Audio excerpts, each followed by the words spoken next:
Il governo stanzierà 93 milioni di euro per il bosco dello sport di Tessera, bocciato dall'Europa, soddisfazione dal Comune di Venezia, ma per le opposizioni si va verso un pesante indebitamento.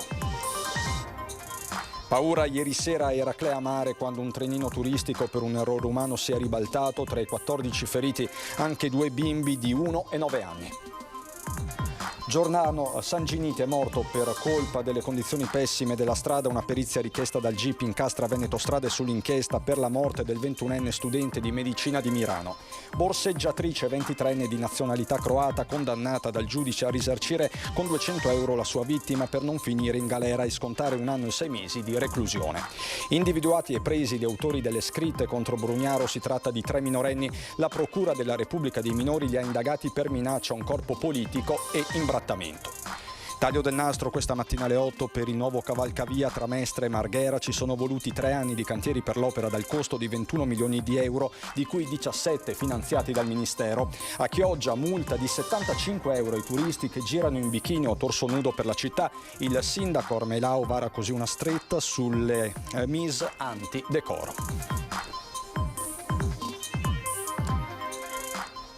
Bentrovati, buonasera telespettatrici, telespettatori di Antenna 3. Tanti fatti di cui dobbiamo darvi conto questa sera in questa edizione veneziana del nostro telegiornale. Prima però, come ogni martedì sera, il sondaggio di Ring su un tema che è di estrema attualità, il caro spesa, il caro carrello. Fareste uno sciopero della spesa, che è invocato da più parti? Se sì, il numero è quello in verde, 0422 1626 691, se no non fareste questo sciopero della spesa, 0422 1626 690. La chiamata come sempre è gratuita. L'esito del sondaggio questa sera a Ring con Ferdinando Avarino. E veniamo ai temi veneziani, con il governo che stanzierà 93 milioni di euro per il bosco dello sport di Tessera, bocciato di fatto dall'Europa. Soddisfazione da parte del comune, da parte del sindaco Brugnaro, ma le opposizioni vanno all'attacco. Ciò che non era arrivato da Bruxelles arriverà da Roma. Il governo Meloni ha stanziato 93 milioni e mezzo di euro per finanziare il progetto del Bosco dello Sport. I fondi del PNRR, che erano stati persi con la bocciatura della Commissione europea, arrivano quindi a Venezia dalla capitale. All'epoca la scelta europea era stata accolta con stupore e contrarietà dal comune, ma sono giornate che oggi appaiono lontanissime dopo le notizie arrivate da Roma. Questa è davvero una giornata felice, una giornata radiosa per me, ma penso proprio per la città di Venezia. Per i giovani come me che da 20 anni, da 30 anni aspettano queste grandi strutture sportive per questa grande operazione a cui abbiamo sempre creduto. Ai tanti gufi di questo periodo, a chi ci ha dato dei falliti, a chi è venuto in consiglio comunale a chiedere le dimissioni, ha aggiunto Brugnaro, rispondiamo come sempre con il coraggio di fare. Sulla stessa linea il parlamentare di Fratelli d'Italia Raffaele Speranzon, secondo il quale con questo finanziamento si è dato un colpo di spugna alle polemiche e si è raggiunto un altro importante risultato per la città, sbugiardando gli uccelli del malaugurio col buon governo del centrodestra. E devo dire che la soddisfazione è davvero grande. Lo dedico ai bambini e lo vedremo costruire, lo vedremo crescere, vedremo il palazzetto e vedremo lo stadio. E questo è dedicato a tutti voi che ci avete creduto, ci avete votato e ci sostenete. Secondo Monica Sambo del Partito Democratico, invece, il sindaco esulta come un tifoso sulla scelta del governo di finanziare il palazzetto dello sport, ma ha perso i 90 milioni del PNRR e impegnato le tasse dei veneziani per uno stadio che non avrà un euro a carico dei privati come avviene nel resto del mondo. Per lo stadio e la nuova viabilità, infatti, ricorda Giovanni Andrea Martini di Tutta la città insieme, il comune dovrà usare fondi propri, soldi della legge speciale e accendere nuovi mutui. Le somme le tira il capogruppo PD Giuseppe Saccà. Investire 300 milioni di risorse pubbliche su questo intervento è un errore e non una priorità per Venezia, ha detto, chiedendosi ora con che faccia andremo a chiedere nuove risorse a Roma per le vere emergenze della città. Da Venezia a Eraclea Mare, dove ieri sera si è rovesciato, si è ribaltato il trenino turistico. 14 i feriti, ci sono anche dei bambini piccoli.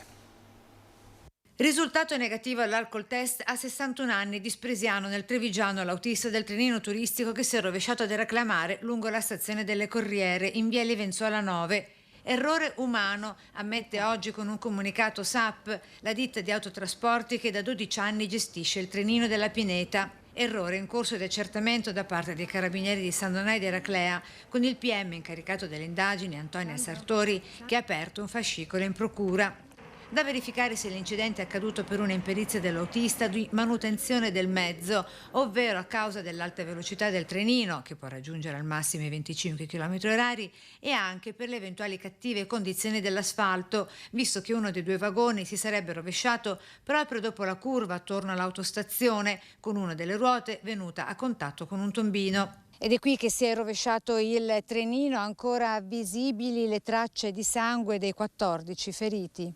Dei 30 passeggeri a bordo, 3 i feriti trevigiani con turisti di Padova e Milano tra gli altri italiani contusi, tutti finiti tra i 7 in pronto soccorso a San Donà, dei 14 feriti in totale, tra cui un papà e la sua bimba di 9 anni, entrambi tedeschi, insieme ad un altro bimbo di nemmeno un anno con la sua mamma e il suo papà, anch'essi stranieri, e una persona disabile.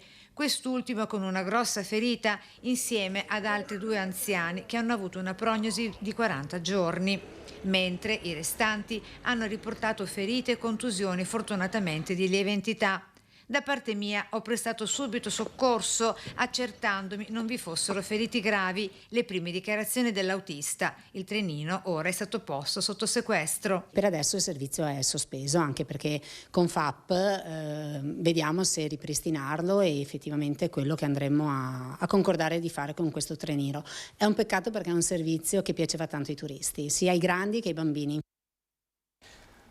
Giordano Sanginiti è morto per colpa delle condizioni pessime della strada. Una perizia richiesta dal GIP incastra Veneto Strade nell'ambito dell'inchiesta sulla morte del 21enne studente di Mirano.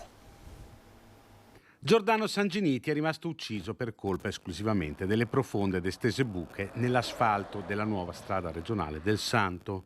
La condotta del 21enne di Mirano alla guida della sua moto è stata ineccepibile.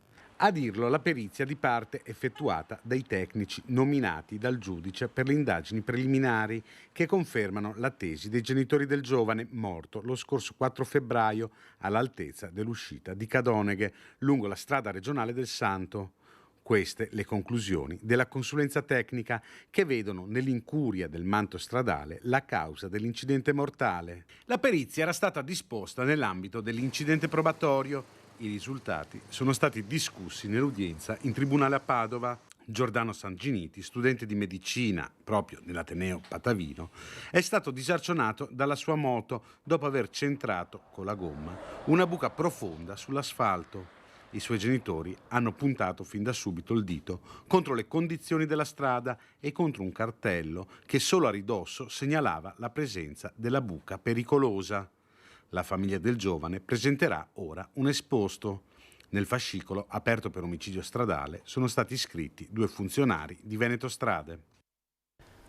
Ritorniamo a Venezia città, dove una borseggiatrice, pensate, è stata condannata a risarcire la sua vittima per non finire in galera. Da borseggiatrice ora dovrà risarcire la sua vittima per non finire in galera. È quanto deciso dalla sentenza emessa dal Tribunale di Venezia a carico della 23enne di nazionalità croata, pizzicata domenica pomeriggio scorso dalla polizia locale proprio mentre borseggiava un turista coreano in piazza San Marco a Venezia. La borseggiatrice, condannata a scontare 1 anno e 6 mesi di reclusione, ha patteggiato e si trova già in libertà a condizione versi un risarcimento di 200 euro alla vittima del borseggio. In caso contrario, visti i numerosi precedenti specifici alle spalle, per lei si aprirebbero le porte del carcere. Sono 3 minorenni, tutti studenti di scuola media superiore, gli autori delle scritte sui muri che a maggio insultavano il sindaco Brugnaro prospettando una mutilazione fisica dopo le sue dichiarazioni sul pagamento degli affitti da parte di studenti che soggiornano a Venezia. La Procura della Repubblica di Minori li ha indagati per minaccia a un corpo politico e imbrattamento. I 3 hanno immediatamente confessato il loro operato negli uffici della Digos di Venezia. Voltiamo decisamente pagina, parliamo di mobilità. A Mestre, inaugurazione questa mattina alle 8 del nuovo cavalcavia tra via Torino e via della Libertà dopo 3 anni di lavori. Taglio del nastro della viabilità di accesso alla prima zona industriale di Porto Marghera, dopo 3 anni di cantieri, è un investimento di 21 milioni di euro, 17 dei quali finanziati dal Ministero per lo Sviluppo Economico. Questo raccordo serve per unire di più Mestre e Marghera, unire di più Piazzale Roma con questa logica qua, con questa area del Vega e di tutta quanta la parte universitaria di via Torino, consente alle persone di Mestre di poter andare in entrambe le direzioni. Sembra incredibile, una volta andavano da una parte sola, ma soprattutto a Marghera di poter arrivare a Mestre da più parti, e ci libera la possibilità di una pista ciclabile che viene da Marghera lungo la nuova piscina, lungo la mura di Fincantieri, arriva in bicicletta, si può arrivare in bicicletta direttamente a Venezia. Opera facente parte dell'accordo di programma per la riconversione e riqualificazione industriale dell'area di crisi industriale complessa e sottoscritto nel gennaio 2015. Non c'è più il semaforo per l'attraversamento pedonale degli operai di Fincantieri, che costituiva di fatto una barriera soprattutto negli orari di cambio turno. Quindi questo passaggio con le fermate dell'auto sono state spostate al di sotto del cavalcavia principale. A Venezia la Corte dei Conti ha promosso il rendiconto 2022 della Regione del Veneto, soddisfatto Luca Zaia, molto meno le opposizioni. Parifica il rendiconto generale della Regione del Veneto per l'esercizio 2022. La Corte dei Conti ha parificato il rendiconto finanziario 2022 della Regione Veneto, il documento che certifica tutte le entrate e le spese sostenute nell'ultimo anno di amministrazione.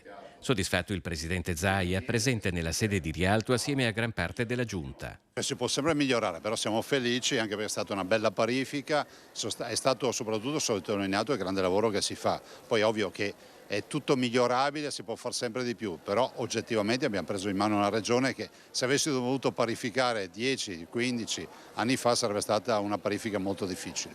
Zaia ha ricordato alcuni numeri della regione, un risultato economico di 100 milioni di euro, una situazione patrimoniale di 10.641 milioni e un patrimonio netto che vale 2.628 milioni di euro. Sottolineando anche come il Veneto rimanga l'unica regione a statuto ordinario dove non c'è pressione fiscale aggiuntiva.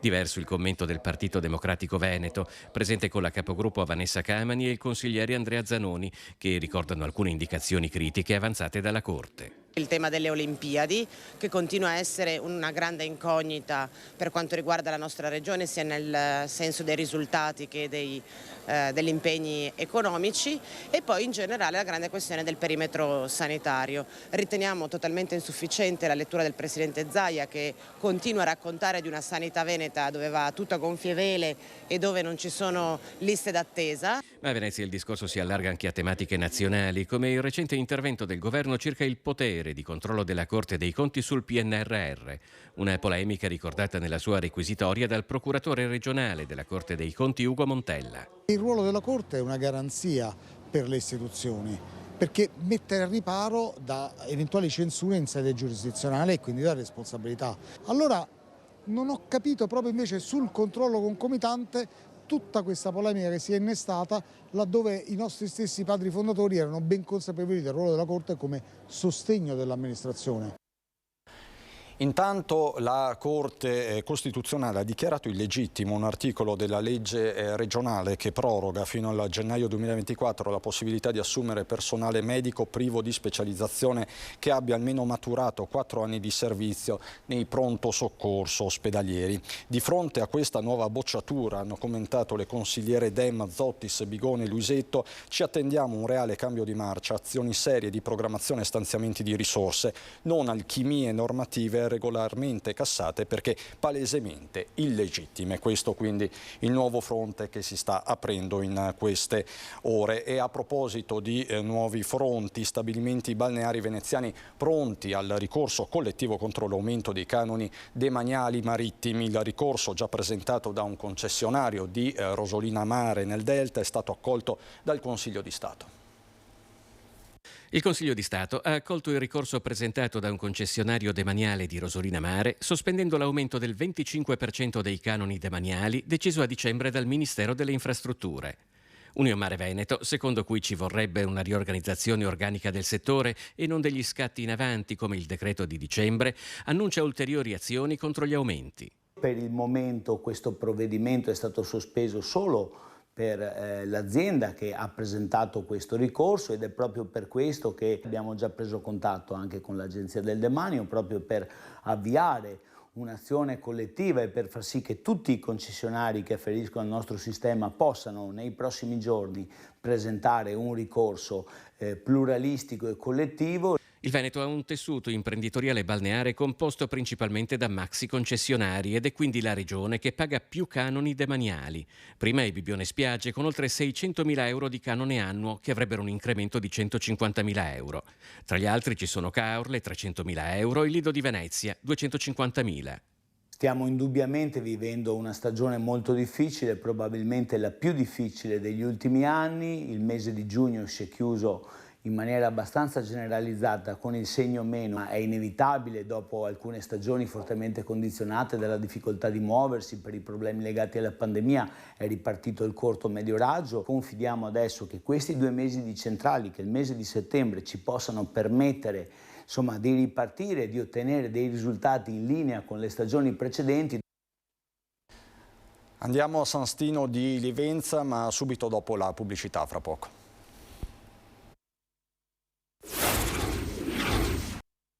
Di nuovo in diretta con il TG di Venezia. Andiamo adesso a San Stino di Livenza per parlare di economia e inclusione e raccontarvi della prima assemblea generale pubblica dei giovani imprenditori di Confindustria Veneto Est.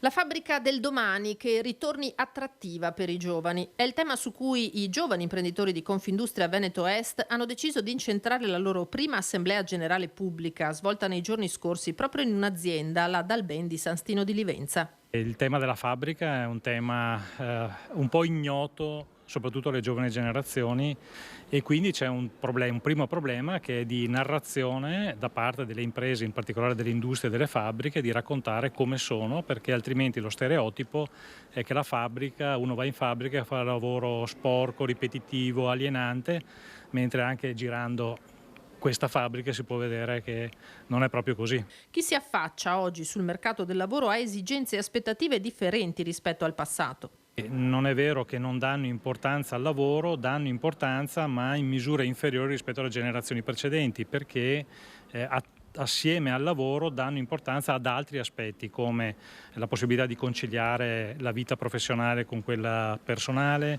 il tempo libero, la cultura, altre dimensioni che sono diventate importanti. Praticamente a livello nazionale ai lavoratori chiedendo ma voi pensate di cambiare lavoro prossimamente, quasi 1 su 2 risponde di sì, e questo 1 su 2, più del 60%, dice che lo fa esattamente per motivi di carattere espressivo, cioè la qualità della vita. Sostenibilità ambientale, digitalizzazione, ma soprattutto attenzione alla persona nelle aziende che cambiano. I giovani sono al centro, noi dobbiamo essere ad accompagnare queste nuove sfide che loro dovranno intraprendere, con la convinzione che però non è solo una fabbrica che cambia, ma deve essere un territorio che cambia. L'azienda è un luogo aperto, l'azienda è un luogo di persone, e oggi siamo qui per tornare a raccontare quella che insomma è, per noi è la fabbrica, che è un luogo di comunità, un luogo dove si creano relazioni, non solo cose, dove si cresce insieme attraverso una visione comune. Bisogna guardare alla nuova generazione, perché la nuova generazione, e parlo anche dei giovanissimi rispetto a me, hanno veramente tanto e vogliono dare tanto. Andiamo adesso a Chioggia per lo stop ai turisti che girano in bikini o a torso nudo per le vie della città. Il sindaco Mauro Armelao vara così una stretta sulle mise antidecoro, perché dice non è possibile tollerare certi costumi adamitici in centro città. I vigili saranno inflessibili, queste le sue parole. La decisione è stata presa dopo che il centralino del comune è stato subissato da telefonate, senza contare gli innumerevoli avvisi, email e segnalazioni con tanto di foto a corredo che indicano turisti un po' troppo rilassati, disinibiti nella scelta della misa da sfoggiare in centro città. Per chi viola le disposizioni ci sarà una sanzione di 75 euro. Nessun bacchettone a Chioggia, tiene a far sapere il sindaco Armelao, però ci vuole più rispetto nei confronti di una città che ha vocazione turistica. Io non ho altri aggiornamenti da darvi da Venezia e provincia, e quindi tutto anche per questa edizione. Vi lascio al meteo, buona serata.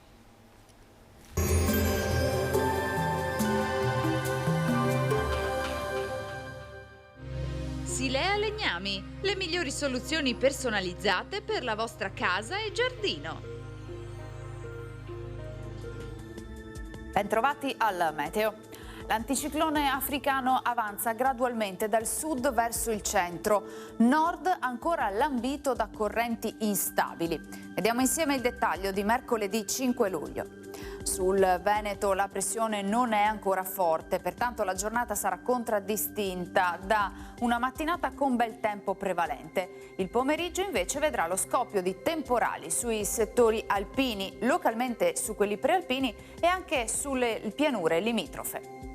Temperature stazionarie, minime tra 14 e 22 gradi, massime sui 26-31 gradi all'incirca. Ci spostiamo ora sul Friuli Venezia Giulia. Anche in questo caso sarà in parte soleggiato. Dal pomeriggio qualche temporale sulla zona montana fin verso la pianura circostante. Temperature minime sui 19-22 gradi, massime intorno ai 27-30 gradi all'incirca. Infine diamo uno sguardo al Trentino Alto Adige. Sarà più soleggiato, specie al mattino, tuttavia nelle ore più calde di nuovo lo sviluppo di rovesci. Temperature minime intorno ai 17-19 gradi all'incirca, massime sui 29-31 gradi. Dal meteo per ora è tutto, vi auguro un buon proseguimento in nostra compagnia.